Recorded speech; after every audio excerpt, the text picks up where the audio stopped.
Puji Tuhan, selamat pagi dan salam sejahtera di dalam kasih Tuhan kita Yesus Kristus. Pagi yang baik ini kita patut bersyukur kepada Tuhan kalau kita masih diberikan kesempatan, kesehatan, kekuatan oleh Tuhan untuk bersama-sama kita ada sebagaimana kita ada saat ini. Nah, pagi yang baik ini mari kita menyediakan diri dan hati kita untuk bersama-sama kita mendengarkan firman Tuhan. Mari kita berdoa. Bapa di dalam surga, terima kasih. Pagi yang baik ini kami rindu bersama-sama mendengarkan firman Allah mendasari seluruh aktivitas kami di sepanjang hari ini. Kami serahkan semua dalam tangan Tuhan. Dalam nama Tuhan kami Yesus Kristus kami berdoa. Haleluya. Amin. Puji Tuhan. Pagi hari ini tema firman Tuhan yang ingin saya sampaikan kepada kita sekalian yaitu berlomba sampai akhir. Sekali lagi, tema firman Tuhan yaitu berlomba sampai akhir. Bapak Ibu jemaat yang kekasih, kita memperhatikan firman Tuhan di dalam Ibrani pasal yang ke-12 ayat yang pertama. Ibrani 12 ayat yang pertama dikatakan demikian. Karena kita mempunyai banyak saksi bagaikan awan yang mengelilingi kita, marilah kita menanggalkan semua beban dan dosa yang begitu merintangi kita dan berlomba dengan tekun dalam perlombaan yang diwajibkan bagi kita. Puji Tuhan. Bapak Ibu jemaat yang kekasih, sebagai orang-orang percaya di dalam menjalani kehidupan kekristenan kita, firman Allah memberikan sebuah gambaran bagi kita bahwa orang-orang Kristen, orang-orang percaya di dalam menjalani kehidupan kekristenan mereka, kehidupan iman mereka, mereka seperti orang yang sedang berlomba. Mereka seperti orang yang sedang bertanding. Orang-orang percaya sedang ada di dalam gelanggang pertandingan, gelanggang perlombaan, di dalam apa? Berlomba-lomba dalam menjalani kehidupan iman mereka. Nah, pagi hari ini lewat firman Tuhan kita belajar bagaimana seharusnya sikap kita di dalam menjalani perlombaan iman. Yang firman Allah katakan merupakan perlombaan iman yang diwajibkan bagi kita.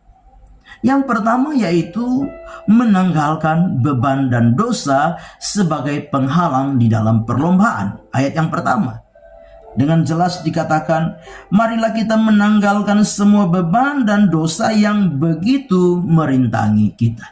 Jadi sebagai orang-orang percaya, untuk kita berlomba sampai ke garis akhir, sampai ke garis finish, maka beban dan dosa harus ditanggalkan dari setiap kehidupan kita.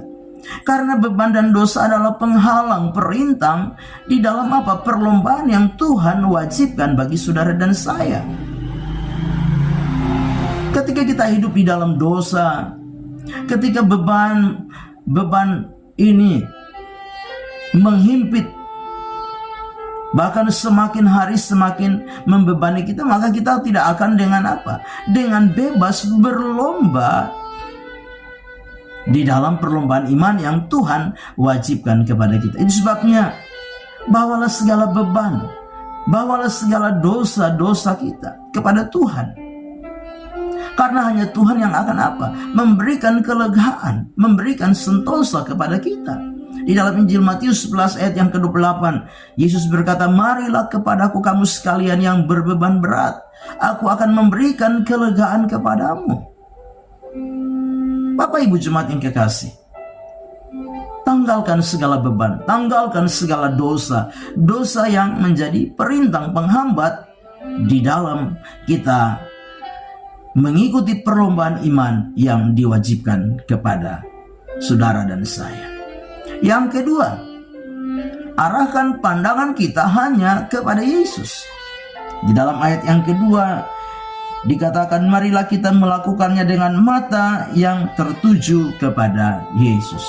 Jadi Bapak Ibu jemaat yang kekasih, jangan melihat keadaan, jangan melihat situasi sekeliling kita.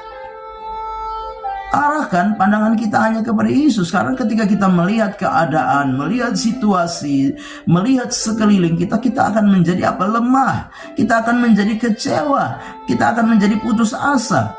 Itu sebabnya arahkan mata iman kita hanya kepada Yesus.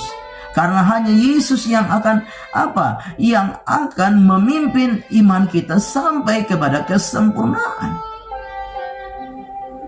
Bapak Ibu jemaat yang kekasih, kadangkala kita salah di dalam Di dalam menaruh tujuan daripada perlombaan iman kita. Kita taruh kepada manusia, sehingga pada akhirnya kita kecewa, kita putus asa.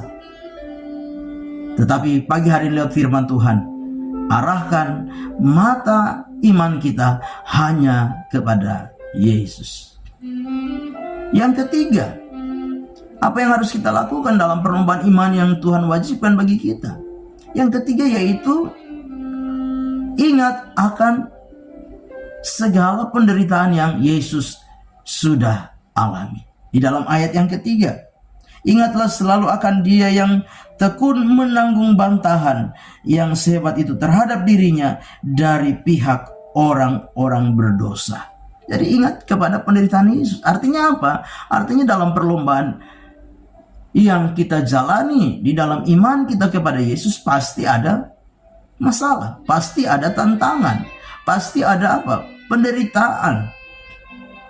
Tapi kita disuruh ingat kepada penderitaan Yesus. Supaya apa? Supaya kita tidak menjadi lemah dan putus asa. Di dalam ayat yang ketiga dengan jelas, supaya jangan kamu menjadi lemah dan putus asa. Kita diingatkan bahwa dalam perlombaan iman kita kepada Kristus Yesus adalah sebuah perlombaan yang bukan di dalamnya ada kesenangan. Perlombaan yang yang harus kita sadari. Kadangkala kita diperhadapkan dengan dengan penderitaan, dengan aniaya. Ya, Yesus saja sudah mengalami itu. Tapi kita disuruh ingat kepada Yesus, kepada penderitaan Yesus. Yesus menderita luar biasa. Dia harus rela mati karena dosa-dosa kita. Itu sebabnya mari pagi hari ini ingat selalu akan penderitaan. Ingat selalu akan pengorbanan Yesus di dalam hidup kita. Supaya di dalam perlombaan iman yang diwajibkan bagi kita, yang sedang kita jalani hari-hari ini, kita menjadi orang-orang yang terus tekun dalam perlombaan sampai kepada garis akhir, sampai kepada garis finish. Kita menjadi orang-orang percaya yang nantinya memiliki iman yang sempurna sebagaimana yang Tuhan kehendaki di dalam hidup kita. Amin. Mari kita berdoa. Bapa di dalam surga, terima kasih. Firman Tuhan sudah kami dengar. Sepanjang hari ini kami serahkan seluruh hidup kami. Tuhan sertai, Tuhan tuntun, Tuhan topang, Tuhan pelihara. Jemaat yang lemah Tuhan kuatkan, jemaat yang susah Tuhan hiburkan, yang putus asa Tuhan beri pengharapan. Bahkan mungkin di antara mereka ada yang sakit, Tuhan sembuhkan, pulihkan dalam nama Yesus. Dan biarlah sepanjang hari ini kami boleh melangkah dengan keberkatan yang Tuhan anugerahkan di dalam hidup kami. Teristimewa kesehatan, kekuatan Tuhan limpahkan bagi kami. Kami serahkan semua dalam tangan Tuhan, melangkah bersama dengan Tuhan di hari baru ini, mengucap syukur. Dalam nama Tuhan kami Yesus Kristus kami berdoa. Haleluya. Amin. Selamat pagi. Tuhan Yesus memberkati.